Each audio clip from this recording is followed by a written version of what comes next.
Are you a high performing real estate investor who's looking to further elevate your performance? If so, download our free guide, Raising the Bar 5 Steps to Elevate Your Habits, by joining our insider network at elevatepod.com. This guide, created by yours truly, has the power to put your transformation on autopilot and exponentially change your trajectory. Go get your free copy now at elevatepod.com. If you're looking to take your business and life to a whole new level and you're committed to investing in yourself, you're invited to apply for one-to-one coaching with me, which you can learn more about at coachwithtyler.com. Or sign up for the life-changing Elevate High Performance Coaching Academy, where together with our tribe, you'll learn how to elevate your game, make more money, and have more freedom. Check out the free masterclass at elevatecoachingacademy.com. Welcome to Elevate, the masterclass where we dissect the elements of exceptional achievement and lifestyle design with a focus on personal growth and real estate investing. Now, here's your host, Tyler Chesser. Elevate Nation, welcome back. This is Tyler Chesser. I'm so thankful to have you here. And I am blessed and grateful to be sitting with the great Emily Fletcher today. Wow, you are going to learn so much about how meditation can help you step into much higher performance in your life, how meditation can help you get 5 times more deep rest than even sleep can, and really how to de-stress your life, how to get rid of the backlog of stress that's stored in your nervous system for perhaps even 2 generations or even longer, how you can step into state changes, but also trait changes, and really change the trajectory of your life in so many different capacities and unlock your full potential, not only through mindfulness, meditation, but also manifestation. And it's not about woo-woo. It's not about corny. It's not about, I hope and pray and wish, and then it shows up. It's about real practical results. And so today is going to change your life. I can guarantee that. Today is a phenomenal day. Elevate Podcast is all about mindset, mind expansion, and personal growth for high-performing real estate investors. I'm your host, Tyler Chesser, and I am a professional real estate investor and high-performance coach. It is my job to decode the stories, habits, and multifaceted expertise of world-class investors and other experts to help you elevate your performance and lifestyle. Are you ready to take it to another level? It is time. Let's raise the bar. Before we dive in, I want to encourage you. Thank you again for listening to Elevate Podcast. If this is your first time listening, welcome. You are home. This is time, really, if you want to elevate your life, you want to elevate your business, you want to elevate your real estate, and so much more, you're at the right place. If you've listened to us before, thank you for coming back. We are here to pour into you. We're here to provide so much value, and we're going to continue to do that through this podcast. The fee for this podcast, by the way, it's 100% free. It doesn't cost you a dime. The only thing we ask is that you pay it forward and share this with someone that you care about, whether it's a family member, a friend, a business associate, an employee, a partner, you name it. Share this with someone that you care about, one person. If you've already shared this before, thank you. Do it again if you don't mind. We just ask you to do that, because at the end of the day, the only way that we can grow and reach more people is if you pay it forward and you introduce us to people that you care about, because we're doing this 100% for free. Again, also give us a rating and review is certainly something that we appreciate. Also, subscribe to the podcast. Don't forget to subscribe, because we're coming out with 2 episodes every single week, one with an expert in some field, whether it's meditation or otherwise, and another with a high performing real estate investor, so that you can get the tools to create the life of your dreams. And with all that said, I want to dive in here. I want to introduce you to Emily Fletcher, who is the founder of Ziva Meditation and the leading expert in meditation for performance. She has taught over 40,000 people the skill of meditation. She is an international speaker and author. Her best-selling book, Stress Less, Accomplish More, debuted at number 7 out of all books on Amazon and has been translated into 12 languages. The New York Times, Good Morning America, The Today Show, Vogue, and ABC have all featured Emily's work. She's been named one of the top 100 women in wellness to watch and has spoken at Apple, Google, Harvard, and Harvard Business School. Ziva graduates include Oscar, Grammy, and Emmy Award winners, Navy SEALs, and NBA players. The Ziva technique is a powerful combination of mindfulness, meditation, and manifesting, designed to help you get better at life and not meditation. So without further ado, please welcome the great Emily Fletcher. Emily, welcome to Elevate. How are you? I'm ready to get elevated. Let's do this. That's right. I know it feels like we're stepping into a new realm here, but no, I'm excited about this conversation and really grateful to have time with you because I know that we're going to uncover really a lot of magic. As corny as it sounds, I feel like we're embarking upon a little bit of magic today together. So, before we dive into this conversation, Emily, would you mind sharing with the audience if you were to describe yourself in the way that your closest friends or family members would describe you? What would they say about Emily Fletcher? Oh boy. Speaking of magic and witches, my inner circle has gotten real witchy as of late. I've moved from high performers to full blown wizards. Um, That's awesome. so, sunshine. People say that there's like sunshine beaming out of every cell of my body. Wow. That there's a level of joy, a level of enthusiasm. It's so funny. I was just on a bus with 48 of my closest friends in the Baja Peninsula this weekend. And as I boarded the bus, there was 4 people in the front row and they wouldn't let you pass until they all just showered you with compliments. And it was really a deluge of love coming at me. But my friend Rada, who's sort of daybreaker, she's like, I'm seeing Nobel Peace Prize and the Oscars. And like, she was just like going for it. But I'd say like largely it's joyous. Man, I need like these friends in my life. I You need these people to really just do. surround me and just follow me and just shower me with praise. What do you think? Yeah, highly recommend it. Come on in. Water's warm. We've got a great crew. That's You're awesome. invited. Well, beaming with sunshine and joy and enthusiasm. And obviously, you do radiate that. I mean, your presence is very calm. Obviously, that's a trained practice, I would imagine. We'll talk about that today. But talk to me a little bit about your upbringing and how you've gotten to where you are today. I mean, talk to me a little bit about your background. I know that you previously were a Broadway performer. Maybe you could give us some context leading up to that. Yeah, so I'm from Tallahassee, Florida. So it's about 7 minutes from the Georgia line. It's real southern. I grew up doing theater. I started doing theater when I was in fourth grade. And musical theater really was my religion. It was the thing that gave me structure and boundaries. And in college, certainly, like I was at Florida State when it was the #1 party school in the US. And I definitely contributed to that ranking. And I had to get up at 8 in the morning and sing an opera aria, or I'd be in dance class from 10 until 2 with no air conditioning. So you can't be hungover or you can't be smoking pot all night and expected to sing, from an opera. So it gave me these like built-in guardrails. And have you ever heard that quote, hedonists make the best spiritualists? I haven't, And but I like it. so I wrote a book called From Vodka to Veda back in the day. No one's ever published it. Every publisher is like, no thanks. But I think it's going to be great. If no one buys it, I'm going to self-publish it because it's honestly really good. And it's basically these lascivious hedonistic tales of being a Broadway showgirl, but with sneaky lessons from the Vedas woven in. And it's this same idea that even if you're reaching to what can be destructive substances, oftentimes the internal desire is the same. It's like sucking the marrow out of life, like wanting to have the most heightened experience. And that can be translated into spirituality as well. I was hanging out with a friend last night and she said, yeah, I only do drugs recreationally. All my spiritual practices are sober, which is really fascinating as we're having this psychedelic revolution right now. And so many high performers are starting to deal with microdosing or going off to do ayahuasca. And I thought that was such a fascinating take that she's like, yeah, if I do drugs, it's for fun. But my spiritual practices are lucid dreaming, Vipassana, journaling, sweat lodges. And I was like, whoa, I think I really like that distinction. Anyway, why am I talking about drugs? I don't know. Went to Florida State, was a musical theater major, left, came to New York, got my first Broadway show or my first union job, my second day here, was on Broadway for 10 years, and then found meditation and it changed my whole life. It cured my insomnia. I had had insomnia for about 18 months prior to learning to meditate. And on the first day of my first class, I slept through the night for the first time in 18 months.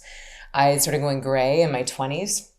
I stopped going gray. I'm 42 now. I have like 3 gray hairs. I was legitimately going gray a decade ago or over a decade ago.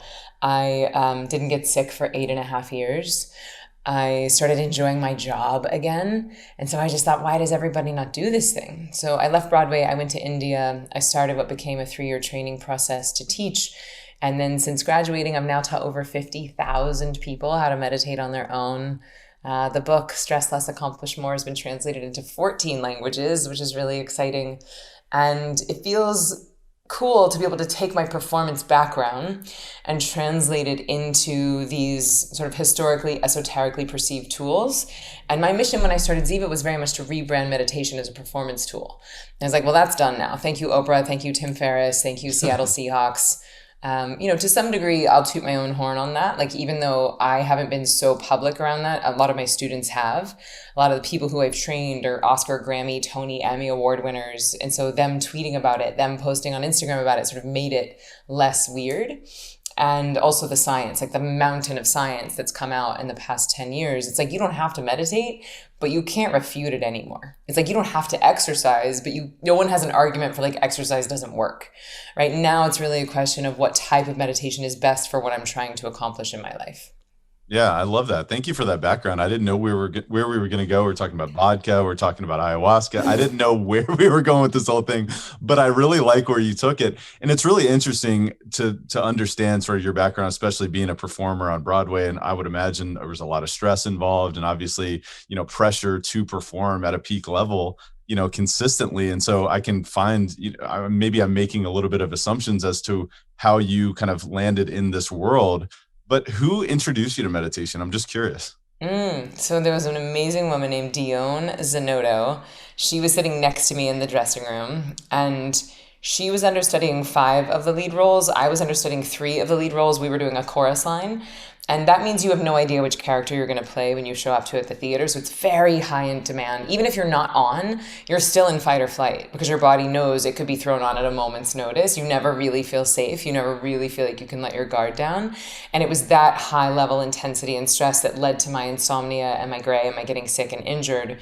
And so here I am like on Broadway living my dream and I'm miserable. And I know so many people can relate to that. They think, okay, well, once I make $1 million, then I'll be happy. Once I get the girlfriend, then I'll be happy. Once I get the boat, the house, then I will be happy. But that's an illusion. That's the all be happy when syndrome. And so Dion has a harder job than I do, and she's nailing it. Every song, every dance, every bite of food this woman eats is a celebration. She's like, oh, this is sensational. And she was Australian, and I was like, oh, well, she's just happy because she's an Aussie. Because like, have you ever met an angry Aussie? No. Like they're all so happy. Like, what are they putting in the water over there? But then I realized that this was extra. And so finally I was like, hey, I'm going to need to have some of what you're having. So she introduced me to her teacher who was in town from London. I went along, took this 4-day course. It was like 2 hours a day for 4 days. And at the end, he was like, yeah, you'll be able to do this on your own. And I was like, what? In 4 days and 2 hours a day for 4 days, I'm going to have a practice to take with me for life. And the answer was yes. That was 12 years ago. I've meditated every day, twice a day. Pretty much except for like a month after I had my baby, like I've meditated this whole time. And that to me, that self-sufficiency piece is really underrated. Like so many people are relying on apps to meditate for them or guided studios or guided YouTube videos to meditate for them. And I'm a big fan of self-sufficiency. So anyway, it was my friend Dion Zanotto, who was a fellow showgirl and a chorus line, that introduced me to it originally. No, I love that. I love that. And you see that in someone else and you're like, wait a minute, I want what they're having, right? You see the happiness.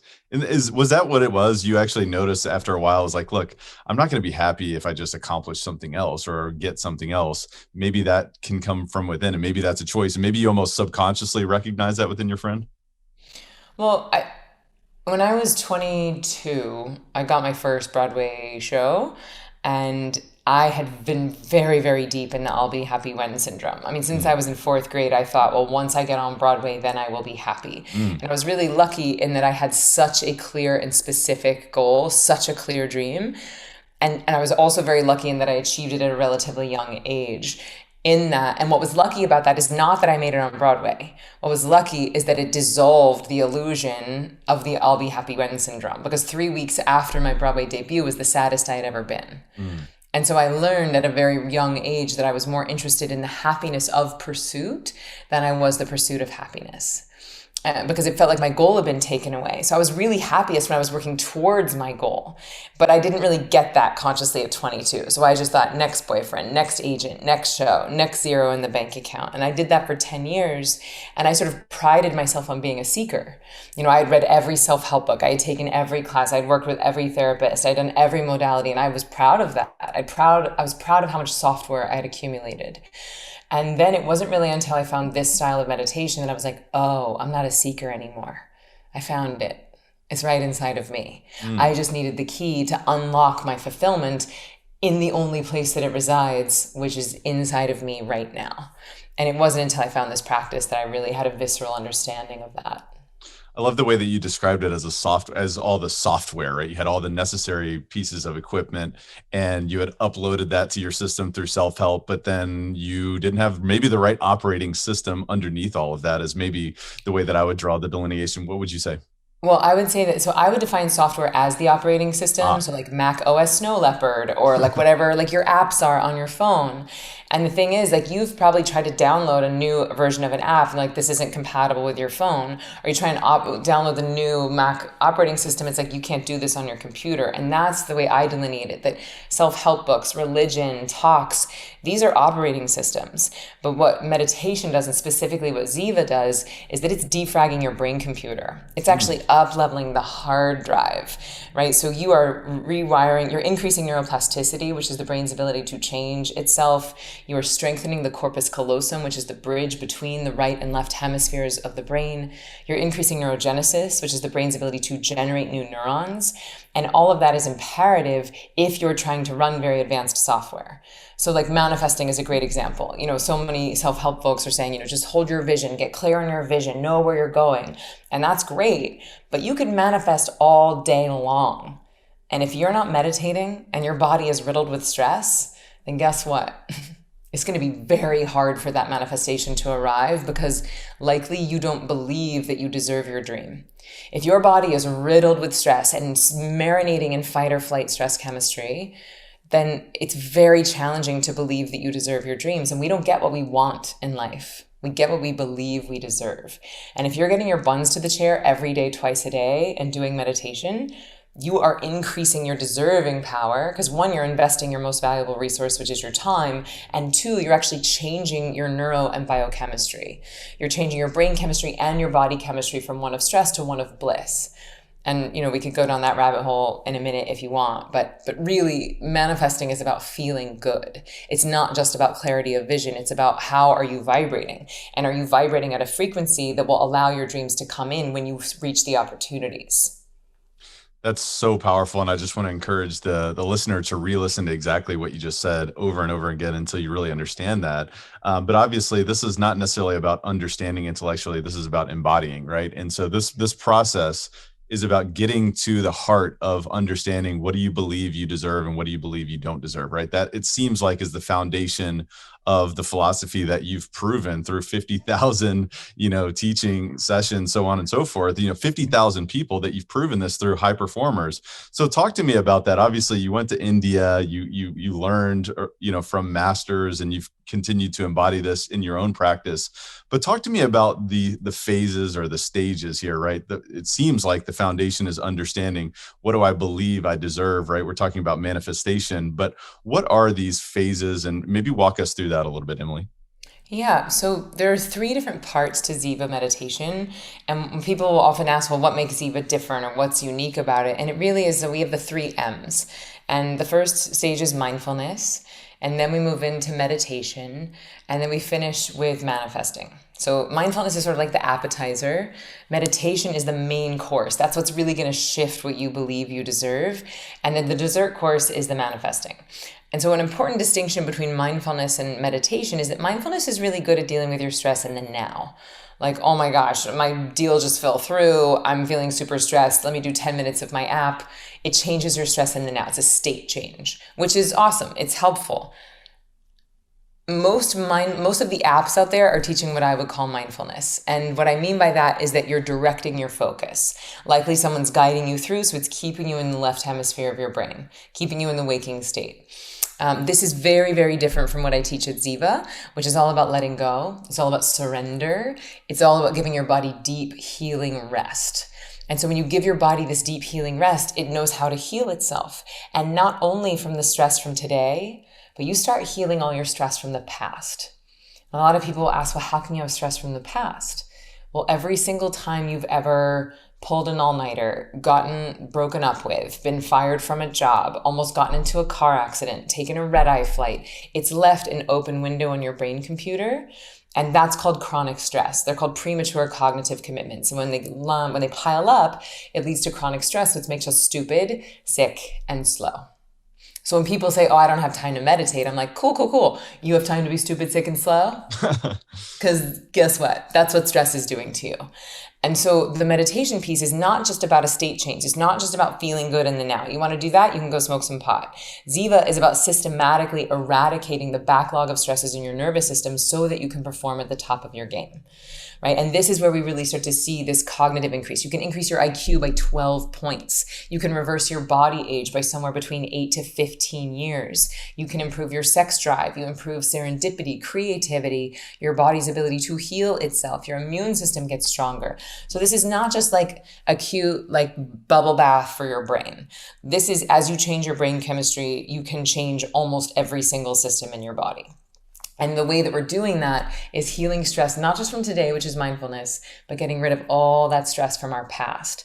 And to link that to our previous conversation, when you get rid of that stress in your body, you quite innocently and spontaneously start to believe that you deserve your desires.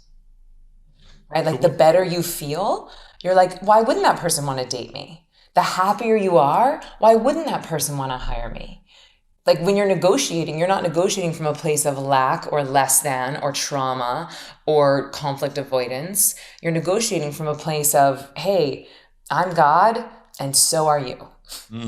And I know people freak out about the G word, but there is divinity in all of us. There is an animating force inside of all of us. And when you start to see that that's inside of you, but it's also inside of everyone else, then you can start to level the playing field. Right? Instead of being like, oh God, I hope they like me. Oh God, I hope they hire me. Oh, I hope this deal closes. Instead of approaching everything from a place of lack and need, it's like you're already fulfilled. You've already flooded your brain and body with dopamine and serotonin, which are bliss chemicals. And then you can negotiate, manifest, call in from that place. And that's really where the magic happens. So then we go into the manifesting, right? Which is like the dessert course. So after the meditation, we do just 2 minutes of manifesting. So imagine every day, twice a day, envisioning your dream as if it's happening now. Like if you don't think that's going to change your reality, you're wrong, right? People are like, oh, but manifesting seems so hippy dippy and woo woo. It's like, look, if you're an entrepreneur, if you're a business person, you're already manifesting. Like, did you state your quarterly goals to your team? You have strategic objectives for your company. Cool. That's manifesting. It's just you getting clear on what it is that you want to be your reality.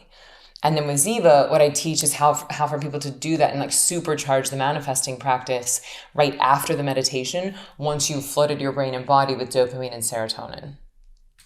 I think where people get hung up on meditation, if I'm not mistaken, is they think it's just, it's like The Secret. I just believe that it's possible and then it becomes so, right? In my opinion, what manifestation does is it puts opportunities in your environment to then take action, right? But if you go back to a state of, hey, I'm vibrating at a wavelength that believes that I deserve this opportunity, then I'm more likely to take that with vigor and with joy and with inspiration. Is that what you're saying? Yeah, so there's 2 really critical pieces to manifesting. And one is exactly that. Like you said, how good do you feel? How much do you believe that you deserve your desires? And that's what meditation does for you. That's why I don't even teach manifesting. I have a course, it's a manifesting masterclass, and I don't sell it. I won't let people take it unless they do Ziva online. Because I'm like, you're wasting your time. And sure, I'll be happy to take your money, but I don't want to waste people's time and resources. If I want people to actually use these practices. And so I won't even teach the manifesting until people have a meditation practice. So that's part 1. Feel good. Believe that you deserve your desires. The second piece around manifesting is the clarity of the vision.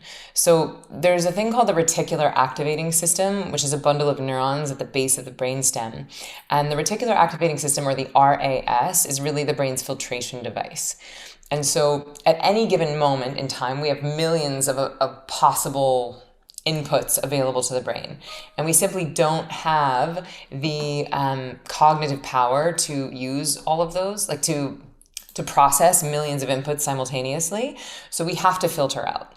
And if you're stressed, which P.S. Harvard is saying that 90% of all doctors' visits are connected to stress, 90%.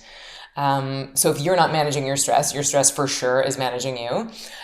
So if you're in a state of chronic stress, which most people are, then that reticular activating system is having to deal with your fight or flight. So it is filtering out for potentially life-threatening situations. Is this chair going to break? Is a tiger going to come in? Are they going to pull out a gun?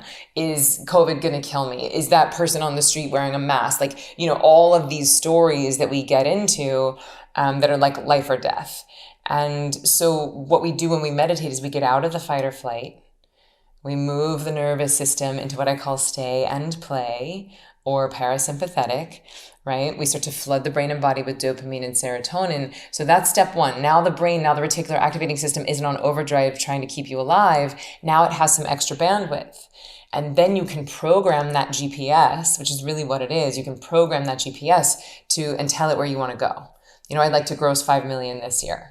I would love to find the love of my life. And this is what she feels and looks like and sounds like. And this is what our time together feels like. I would love to close this deal. And this is how it would feel when I close that deal. So you're programming the reticular activating system to start to filter in and out for opportunities that are going to move you closer to your dream. And here's the reality. They're already there. The opportunities are already there. If you have the desire, nature wants you to make it manifest. Your desires are not arbitrary. Our desires are actually nature cueing us as to how nature wants to use us. But if we're running around addicted in our phones, in fight or flight, reticular activating system is so worried about keeping the meat suit alive, then you're not open to all the opportunities that are already here. Hey guys, just a quick word from our sponsor and we'll be right back to the show. This episode of Elevate is brought to you by CF Capital, and you know how much I love real estate and how it can be a vehicle towards creating any outcome that you want in your life, which is really why we created CF Capital, a real estate investment firm that focuses on acquiring and operating multifamily assets that provide stable cash flow, capital appreciation, and a margin of safety for our investors, for our partners, and for the people that we serve. Our team leverages its expertise in acquisitions and management to provide investors like you with superior risk-adjusted returns while placing a premium on preserving capital. Our mission is to provide property investment and asset management solutions to help investors maximize their returns by investing in high-value multifamily communities. Our philosophy is that we can elevate communities together through this process. And I want to invite you to go check out cfcapllc.com because we have a free ebook that's called The Bottom Line, the 10 ways to increase cash flow in an apartment complex. And I want to tell you that this is a value-packed ebook. So I want to invite you to go check that out right now at cfcapllc.com. I think you're going to get a ton of value just from reading this, whether you apply it to your own business or whether you educate yourself further on what it would look like if you invested with CF Capital. So go check that out at cfcapllc.com. Again, that's cfcapllc.com.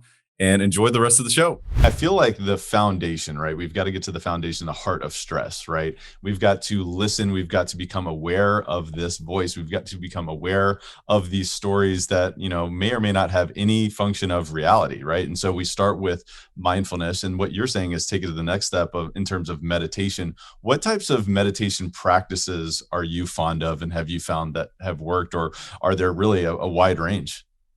There are thousands of different styles of meditation, and it's tricky right now because it's so popular that people are calling literally everything meditation. They're calling breathwork meditation. They're calling sound baths meditation. They're calling nature bathing meditation. They're calling swimming meditation. I'm like, can we just stop it? Can we just use proper words for it?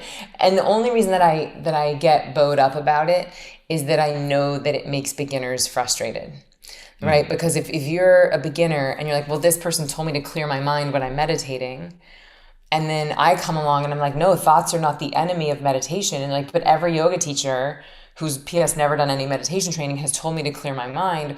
Or, hey, this person who's actually teaching mindfulness on this app is telling me to let my thoughts go. It's like people who have no training already think that thoughts are the enemy, that they should be able to magically clear their mind. And that's a whole nother topic, but the cliffs notes of that is that the mind thinks involuntarily, just like the heart beats involuntarily. So trying to give your brain a command to shut up is as impactful as trying to give your heart a command to stop beating. It doesn't work.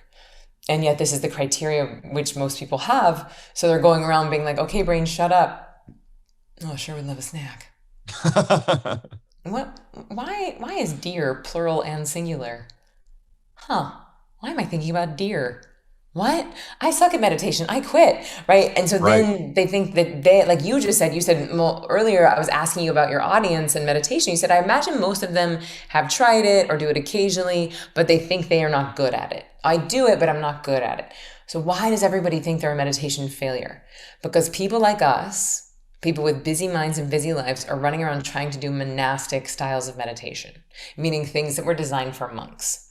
And if you're not a monk, you should not be doing monastic meditation because you're going to think it's hard. You're going to think you can't focus. You're going to think you're failing at quieting your mind. And where Ziva is so powerful is that even though it's 6,000 years old, the meditation portion of Ziva is based on something that's 6,000 years old. It was designed for people with busy minds and busy lives. And this is a really important distinction, and I hope it liberates people who feel like failures. A lot of us fetishize monks.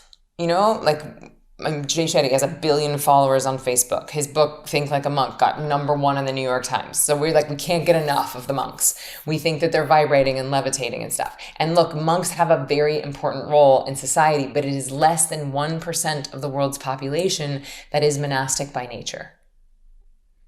Okay, that's less than 1%. And that means they don't want to have sex with other people. That means what do you mean by monastic? To be reclusive. What's that? What do you mean by monastic in nature, if you don't mind going into detail on that? I mean that if you're monastic, it means like you're born to be a monk. Okay. So like you don't want to have 1%. Sex with people. You're celibate by nature. Mm-hmm. You are reclusive by nature. That's your preference. Whereas what we've sort of bastardized in the West is that we think, oh, well, if I live like a monk, then I will be more holy. If I stop having sex and become celibate, even though that's not my nature, I'll somehow get closer to God. Well, how's that working out for the Catholic Church? Right? Like if you pretend to be something that you're not, then those natural desires get perverted. They get sublimated. And so I'm just like, don't try to be something that you're not. If you're not a monk, don't do monk meditation. And yet there's really powerful practices that are very appropriate and proper for monks, but we have to know that they're contributing to society in a different way. Right? Like they are cleansing the collective consciousness by doing hours and hours and days of meditation. And that is their contribution to society. Whereas people like us who have families and jobs and by nature less time in our day with which to meditate, we actually need a practice that's even more powerful.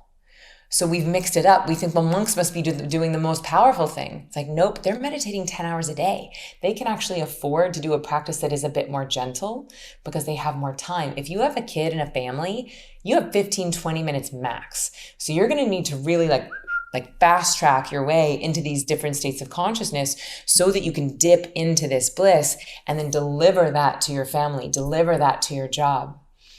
And so, I've done monastic retreats as well. Like I've gone and done Vipassana, and they'll say that what I teach at Ziva is like cheating. They think it's like hacking. And I'm like, yeah, it is. Because within 30 to 45 seconds, your brain is flooded with dopamine and serotonin. You don't have to sit there for 6 days before you get that DMT trip, which can happen in Vipassana. So anyway, that was a long way of saying different styles of meditation. There's thousands. I would put them into 3 buckets: mindfulness, meditation, and manifesting. And mindfulness is usually derivations of monastic practices, very good at dealing with your stress in the now. You're directing your focus, you're concentrating. It's usually guided, right? Versus Ziva, and like, what do I recommend? I recommend Ziva. If I found something that was better, I would start teaching that. So with Ziva, it's all about letting go. It's all about surrendering. And the cool thing is you're giving your body rest that is 5 times deeper than sleep. And when you give your body that rest, not only do you wake up feeling supercharged and awake, that is the mechanism by which you're eradicating the old stresses. It's the de-excitation of the nervous system that creates order in your body. And that's what allows that lifetime of stress to come up and out. And then manifesting is basically like, oh, now I'm going to dream into my future. So the way I think about it is that mindfulness is dealing with your stress in the now. Meditation is dealing with your stress from the past, and manifesting is all about your dreams for the future. Love that. And I love what you said about meditation, or you have said about meditation, is that it's about getting or being good at life, not about being good at meditating. I think that's so clever, but it's also so true, right? We're not trying to be professional meditators. Nobody listening, I mean, it's very rare that a monk listens to Elevate podcasts. I'll tell you that right now. But if they're listening, big shout out, and I think it's really important. Shout out to all the monks out there. I mean, you're thinking about meditation for extraordinary performance, right? That's why people are interested in this. It's obviously to live a better quality of life, but it's also to take it to the next level, right? How can we take this to the next level? So let's talk about, I would imagine that this is a compounding practice, right? So talk to me about what are some practical tips that you might suggest for folks. Obviously, we're going to plug Ziva Meditation. We'll put links in the show notes to where how people can find you and learn more about your programs and all of this. But what practical tips would you recommend to the listener who's saying, look, I want to take this to the next level. I understand I need to minimize my stress and I need to really get to the core of that so that I can manifest. But is there any other practical tips or steps that you might recommend? For stress management? Stress management and really just taking it to the next level, going extraordinary high performance. I mean, with stress, there's pillars, right? It's like, are you sleeping? Are you eating real food? Are you exercising? Are you having sex? Are you spending enough time in nature? And that's just like the base. Are you drinking enough water? Because if any one of those foundational things is off, like if your brain isn't hydrated, you're going to be dumb. If you're not meditating, you're going to be dumb. If you're not having sex, then that your chakras, your energetic waves get blocked. I think there's some quote, I can't remember it now, but I mean, there's actually like some science around like how many times to orgasm in a 2-week period for optimal mental performance. And it's actually a lot higher for women than it is for men, unless you're practicing Tantra. But that's a whole nother podcast for another time. But there's some like core foundational pieces. Are you in nature? Our brains change when we see the geometry of leaves. Our brains change when we hear the aural stimulation of the wind. That's different than hearing horns and sirens and TV and fluorescent lights. So much of modern society is so far removed from nature that it's just like, wait, when's the last time I had my feet on the soil? When's the last time I slept for 8-9 hours and didn't wake up with an alarm? When's the last time I had like legitimate skin-to-skin contact? So these are like the basics. And if any of them are off for any period of time, you're likely going to feel stressed. So that's sort of simple. But as far as like taking it to the next level is with performance, meditation to me, it's the foundation. It's the non-negotiable foundation. But then once you have that in place, there's so many places you can go. I personally work with not one, but 2 life coaches and a therapist because I'm an insane person. But my life coach, it's Handel method is the methodology, and they're really big on cleaning up your lies and telling the truth. And that might sound simple, but especially for women, especially for people who are codependent, especially for people who had addicts or abusive parents, telling the truth is very challenging. And lying is insidious, right? Everyone's a liar. Everyone lies. Lying's not a morality issue. It's a happiness issue. And so if you get really honest, are you exaggerating? Are you minimizing? Are you hiding the truth? Are you manipulating the truth? Are you outright lying? Like if you start to really clean that up, not only moving forward, but clean up all your past lies, that has been one of the most profound things I've ever done for my performance. Love that. Love that. So getting to the core of what lies are we telling ourselves and others. You've mentioned surrender multiple times in this conversation. What does that exactly mean? I mean, if you were to go a little bit deeper on what surrender actually means, what is that? Mm-hmm. So I get that surrender is a 4-letter word in the performance communities because, we all think that like we're demigods and we know best. And likely the reason why surrender feels so scary for high performers is that likely you've been gifted with a decent amount of intellect. You've likely been gifted with either a traumatic childhood that you overcame or, parents in a family that set you up for success. And so it's easy to think, well, I'm doing this on my own. I've earned this. I've created my success. Like if you like your circumstances, then you're like, oh, cool, I did this. If you don't like your circumstances, then it's really easy to be like, well, it wasn't my fault and I was a victim and nature and blah, blah, and blame. So I think that both are true. I am actually a big fan of like the 50-50 when it comes to manifesting or how you relate with nature. And that I base that on the human brain. Okay, like if you look at a human brain, it's 50% left brain and 50% right brain.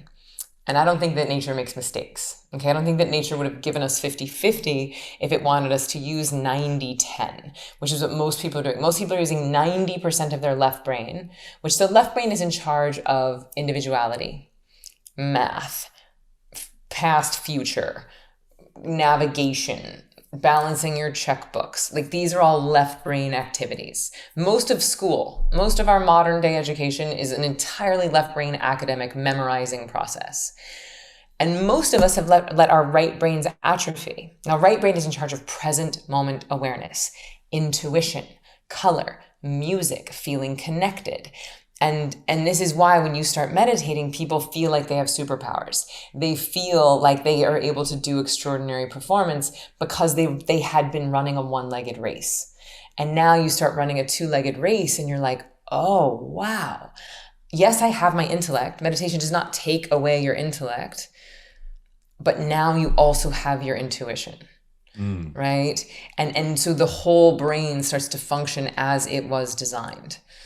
So surrendering is really acknowledging that nature, and I would say like capital N nature, has more information than we do. That there is, whether you like it or not, or whatever you want to call it, there is a field of collective intelligence. And if all you're doing is operating from your left brain waking state, it's like having a really fancy laptop that's not connected to the internet. Beautiful. And it could be the smartest laptop ever. It could be state of the art, brand new machine. But how much are you going to get done if you can't connect to the internet? And that's what most people are doing with their brain, is they're just developing more knowledge, more memorization, more talks, more courses, but they're never stopping to plug into, which the right brain is like the router that's going to connect you to creativity itself, to intuition itself. And once you do that, it's like you have a super brain, like you have a super mind, and you're not just dealing with limited resources, which is your own individuality. So that to me is actually surrender. It's trusting that nature has more information than you do, and letting go of the illusion that you can or should do this on your own. It's almost like tapping into infinite intelligence, right? You know, Right. what you just talked about is so remarkable. And it reminds me of a book that I read a few years ago called Mindsight by Daniel Siegel. I don't know if you've read that book, but he basically talks about integration between your left and right brain and really the intelligence that you can tap into, and what you're describing there about intuition.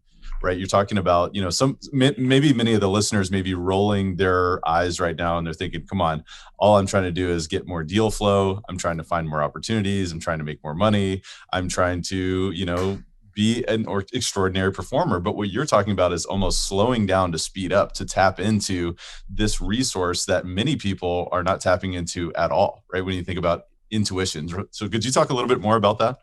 Yeah, happy to. But first I would say like, yeah, I just want to make more deals. I just want to make more money. I want to close more, whatever. Go ahead and read the autobiographies of like the 100 most successful people on the planet and report back to me and tell me what percentage of them start their day with meditation. That's awesome. I mean, according to Tim Ferriss, at least what he said on The Tonight Show, he says that 90% of his high-performing podcast guests start their day with meditation. 90. So like, oh, I don't have time to meditate. Okay, you think Oprah has more time than you? like you think Tim Ferriss is meditating because he's got copious amounts of extra time? No, they're doing it because they know that it makes them perform better. And a huge part of that is intuition, right? Like intuition is that gut knowingness. It's the piece of us that's actually smarter than the intellect. So there's a book called Thinking Fast and Slow, and it talks about, you know, like the fast brain and the slow brain. But the fast brain is, and please forgive me because I've not read the whole thing. So if it's long. Yeah. So, but the fast brain is that intuitive brain. It's the thing that's calculating like on a level that our intellect cannot keep up with. And so that thing is really what gets developed when we meditate. And it's like the intellect will catch up, right? Like your inner knowing, that intuition just has the hit. And then like 2 months later, you're like, oh, right, this is why I got that download. This is why that person showed up.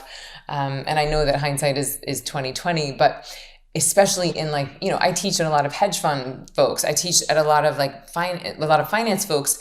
And similar to real estate, it's a little bit about having a magic ball, like a magic 8 ball. It's a little bit about being able to predict what you think the future is going to be. And actually, Ray Dalio, who's like one of the richest hedge fund managers in the world, he's said on paper, he's like, I attribute all of my financial success to meditation. His job is to predict and listen to his intuition about what he thinks the market is going to do. Right. And so it's like, how can you do that if all you're dealing with is your left brain intellect? It would be impossible. So good. So good. And I just think about, there's so much to really delve into here. I mean, we're barely scratching the surface, but one thing I'd be curious to know before we transition into our rapid fire section is you meditate twice per day. You recommend twice per day.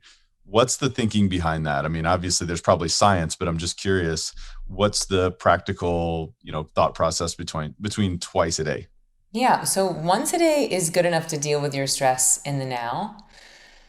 Like, got into a fight with my boyfriend. Kids are crazy. Work was outrageous. Once a day meditation will handle all that new stuff that's coming in.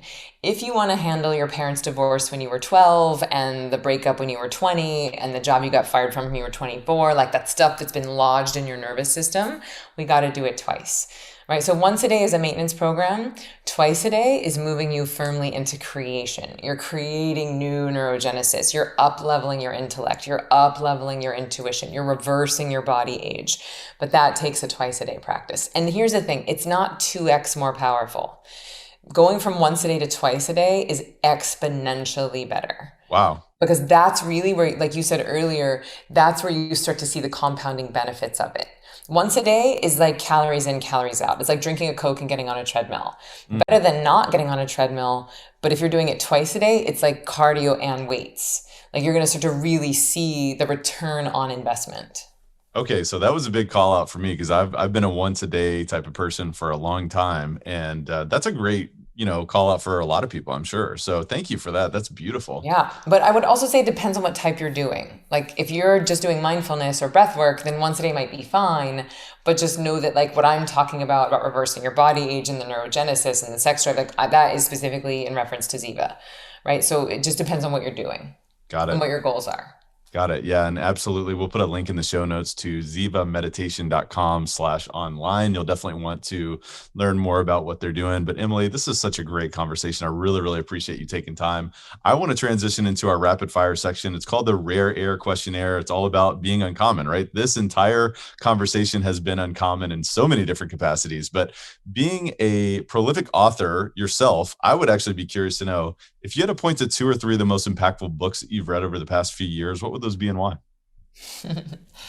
I don't know if this is going to resonate with your audience, but here goes. Currently reading the Magdalene manuscripts, which is basically like its own initiation into certain Tantra practices. And that might seem like a non sequitur, but sexual energy and creative energy are the same thing.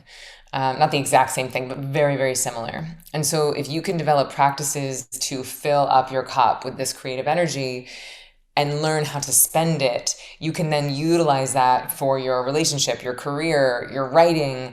It's like you're filling up your cup just like you would with energy from meditation, but you can do that with certain like pleasure or tantra practices. And it's a really powerful book. So the Magdalene manuscripts, which is probably the first and only time anyone of your guests is going to say that book. What else? I mean, okay, Untamed. It's by Glennon Doyle. I've read it 10 times. Wow. Not once, not twice, but 10 times. I think that she is a modern day prophet. It is a hyper specific tale of her divorce and falling in love and remarrying. But in it, it's like the more specific the parables are, the more universal the reach is. And I would say it's especially for women, like it's a bit of a battle cry for women, but it's any gender of human can enjoy this book. Thank you for that. Of course, we'll put links in the show notes to both books, even if they are the first time that they've been announced on our show. But I just find it to be so fascinating. I love wide reading, wide learning, and getting an understanding of all of the limitless resources that are available to us, right? To tap into, whether it's sexual energy or otherwise. I mean, Napoleon Hill talked about sexual energy and Think and Grow Rich, for a reason. And if you study the likes of Master Mantak Chia, and otherwise who talk about utilizing sexual energy to create, manifestation in your life. I just think it's so powerful. So we'll put links in the show notes, and we'll also put a link in the show notes of where the listeners can find your book, Stress Less and Accomplish More. Of course, really, really excited about that. But Emily, if you were to point to the biggest way that you elevate your life on a daily basis outside of meditation, what would that be and why?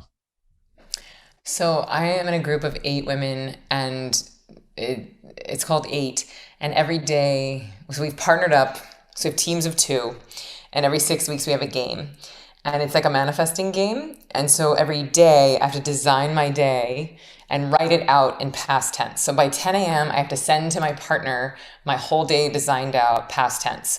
The podcast, the Elevate podcast, was amazing. Time with my son was so fun. We had 100 Ziva online sales. I booked another speaking gig in Greece, like somewhere amazing. So I write it out past tense. And then by the end of the day, before I go to sleep at night, I have to write back and respond and be like, yes, no, ish, no, yes, no. So I've been doing that every day now for about 10 months. And it's been a real game changer. And Wow. It feels like the turnaround time between my desires and then becoming manifest is like 72 hours max. And it feels like legit magic, where it's just like, oh, I place the order, it comes. I place the order, it comes. I place the order, it comes. And it's not all the time. I'd say it's probably like 40, 50%, but that's a hell of a lot better than if I wasn't doing it. That's amazing. And I can tell that you manifested an amazing time with me on this podcast right now because you're crushing it. I mean, we're having so much fun, but that's really cool. I feel like, maybe you tell me if this is wrong, but it's almost the clarity plus the feeling that it's already occurred in your life, which is creating such attraction and such a transference, right? What would you say? Yes, all of that. And putting it into the manifest, actually writing it down in past tense, and then sharing it. So the part of sharing it means that you believe it's possible, right? Because like if I just wrote like Oprah calls, I made $1 million today. I, had sex for 4 hours and like wrote a book, like, you know what I mean? Like then I don't believe that that's possible. And I know I'm going to have to write back and be like, no, no, no, no. And believing that something is possible is a really key element to manifesting as well. And then you also have the accountability of like sharing it, and so another witch is manifesting with you. So, and P.S., you don't have to, this is gender neutral. Anyone can do these practices. I just happen to be in a group of 8 witches. I'm so scared of your witches. Oh my gosh. Yeah, you don't cross them. they're good witches. They're good I'm witches. literally picturing you all like running around with, with brooms and things. So I don't know. It's and pretty texting close. each other. That's awesome. What's the biggest way that you elevate others around you? Obviously outside of Ziva meditation. Well, my friends are now, they're calling it off-label therapy because I'm not trained as a therapist. Like I trained for 7 years, but I never got certified. And so I don't do it professionally, but if my friends are going through something, I'll like walk them through. And if people want to find the actual people who are certified, you can go to paradoxprocess.org. It's my therapist's site. He's amazing. The practice is amazing. One session of therapy is like 100 sessions of regular therapy. And so sometimes I'll do that with my friends just as a gift. I like that off-label therapy. I haven't heard that one. Yeah, just like a generic off-label, like non-certified. It's like, the therapy. FDA has not approved this, but it might work. I got 0 FDA approval, but I got 100% success rate with my friends. Emily, you are remarkable. I just want to thank you so much. I want to acknowledge you for your work. I want to acknowledge you for giving so much of your expertise and really helping people tap into such a greater capacity in their lives. You are remarkable in yourself. And I just thank you so much for being a part of Elevate Podcast. Are there any parting thoughts or words of wisdom that you'd like to share with Elevate Nation today? As you step into your full potential, you inspire others to do the same. So there's really no need to play small.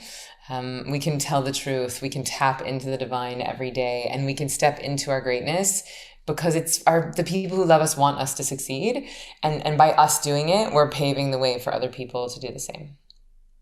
Every day in every way, I expand and you become greater in your success, your love and abundance, and you inspire others to do the same. I just think you are such an incredible person. Emily, thank you so much for being a part of Elevate Podcast. We will put links in the show notes to where everyone can find Emily, where everyone can find Ziva Meditation online. Of course, zivameditation.com/online. We also have believe it or not, a free gift at zivameditation.com/podcast, where you can test drive the first 3 days of Ziva online. But Emily, is there anywhere else that you'd point the listeners? I mean, that's really it. I mean, that's the best thing I have to offer folks is that Ziva online training. It's great. It works. It'll change your life. And I'd love to just get people in, like do the first 3 days. And P.S. It's not like you have to put in a credit card. It's not like a free trial. I just give it to you because you're going to love it. And then if you decide to go on, then awesome. So I'd say go there and just do the first day. Just do it in the next 24 hours. Just start. Because life is not going to get less busy, right? It's never going to be a great time to meditate. And you're going to have like tangible tools you'll be able to use right out of the gate. So that's really where I would send folks. I love the visualization. zivameditation.com/podcast.